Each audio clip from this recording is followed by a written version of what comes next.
Hi hi surprise అనుకోకుండా వచ్చాం. Hope it's okay. Hi Hi. నేను చాలా రోజులకి ఇలాగా ఏం లేదు, ఫ్యామిలీ ట్రిప్ వెళ్ళి చాలా రోజులు అయింది.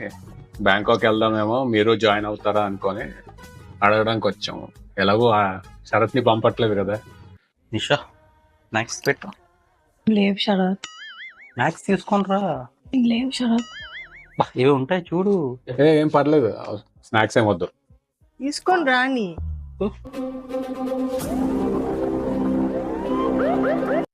हे प्रभु हे हरि राम कृष्ण जगन्नाथ प्रेमानंद, ये क्या हुआ? गलाव में पानी आ गया. ఏంటి నిషా, ఏం తెచ్చావు? ఏం లేవు నేను చెప్పాను కదా శరత్. కరెక్టే, బట్ అన్నం పప్పు కూర ఏంటి? మీరు ఏమైనా స్నాక్స్ తెస్తే